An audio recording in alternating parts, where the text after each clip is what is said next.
Kur ke vështirësi ekonomike. Kur ke vështirësi ekonomike, kalon, çdo kush prej nesh kalon momentet atilla që her pas here ka vështirësi ekonomike. Në tilla momente maj mendimin e mirë ka shi Allahu Azza wa Jall. Është një hadith shumë i bukur i profetit alayhi salatu wasalam, një thënie shumë e bukur e profetit alayhi salatu wasalam, që e transmeton Ibn Mesudi radhiyallahu anhu, i cili thot sallallahu alaihi wasallam, thot men nazalat bihi faqa.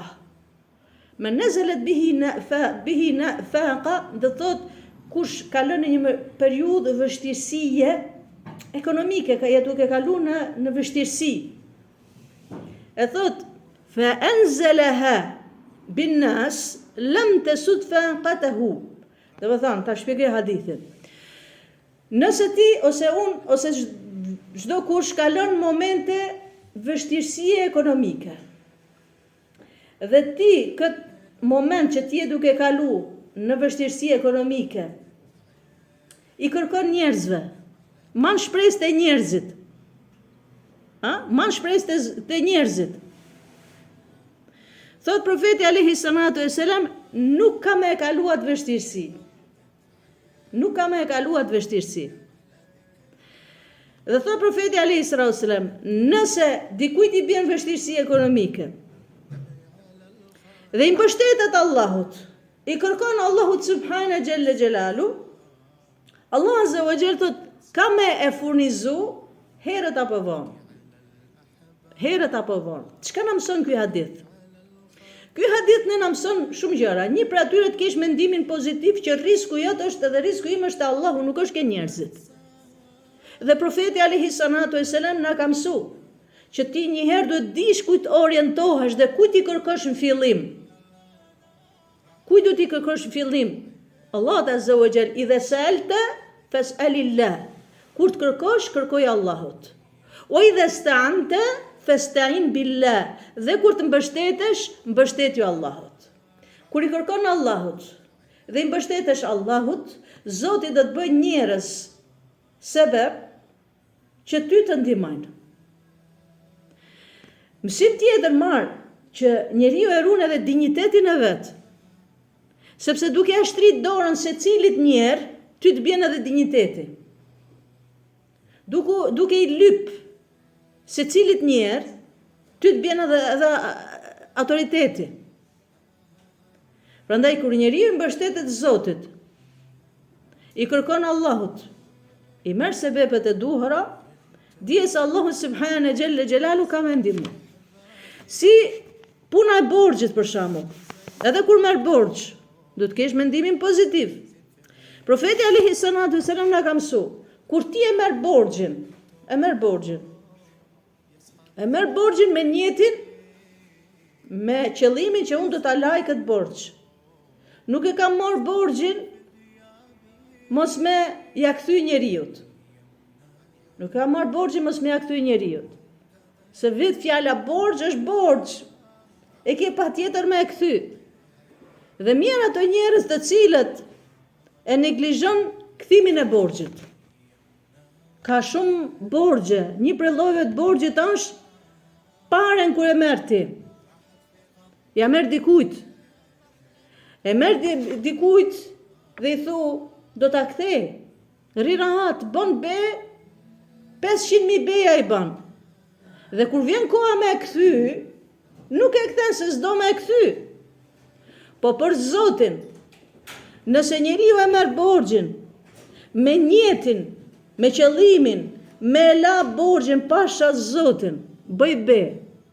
Nëse njeriu e merr borxhin me niyetin, me qëllimin që ja Rab ndihmon, o Zot ndihmon ta kthej këtë borxh.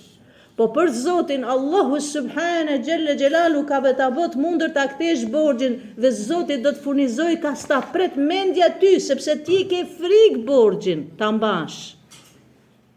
Wa man yattaqillaha yaj'al lahu makhraja wa yarzuqhu min haythu la yahtasib. Rabbul alamin thot dhe kush e ka frikë Zotin, dhe ti ke frikë Zotin ta mbash borxhin. Hakun e tjetër kujt, është haki tjetër kujt, nuk është i jotja. Nuk është e jotja dhe kemi thënë që hakun e tjetër kujt, Zoti ty nuk ta fal as mua as kërkujt, nuk ja fal Allah Azza wa Jall hakun e tjetër kujt.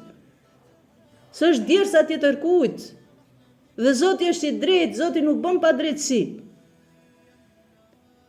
Dhe Allah Azza wa Jall kur thot: "Wa may yattaqillah yaj'al lahu makhraja wa yarzuqhu min haythu la yahtasib", dhe kush e ka frikë, para të kesh frikë Zotin, nëse e ke frikë Zotin, thot Rabbul Alamin ka premtuar diçka.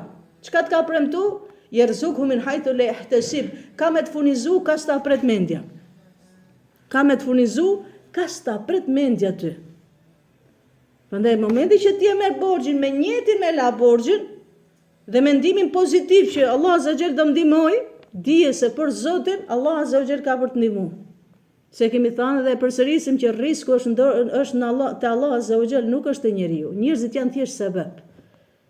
Për Zotin, nëse risku yt ose risku im është në fytin e dikujt, dije se nuk ka me qunë në stomakun e vet, në luktin e vet, do të nxjerrë dhe të vinë në fytin tim ose në fytin tënd. E kemi tregu një rast,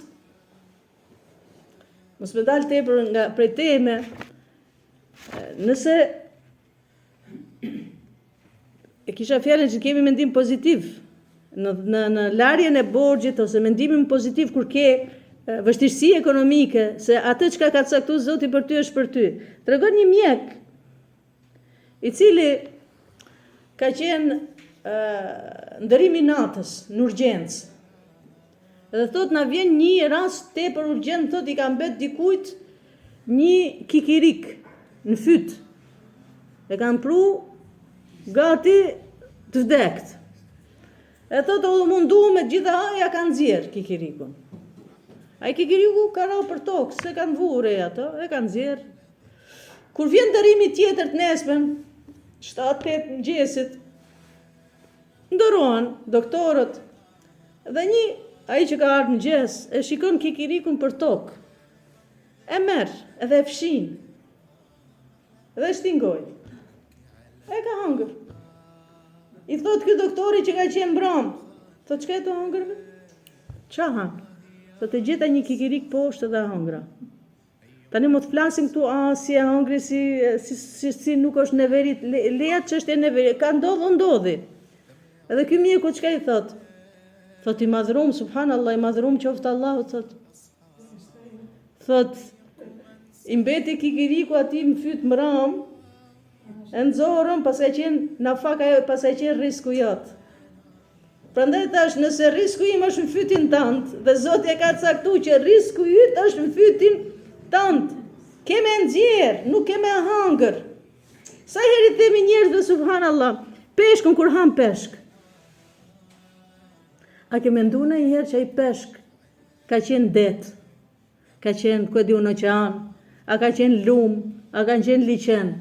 Ai peshku ka qenë shumë i vogël, ama qysh i vogël, Zoti e ka caktuar që të vinë pjatën tënde. Risku yt, Zoti e ka caktuar që në det, fulan peshku do jetë i yti. Dhe këtu na mëson Allah, ti je i qetë. Prandaj Zoti ne na qetëson. Allah Azza wa Jall na qetëson që o njeri, riskun e ketë une, mos u shqetëso. Duhet i marrë sebepet, nuk ka diskutim. Duhet punosh, nuk ka diskutim.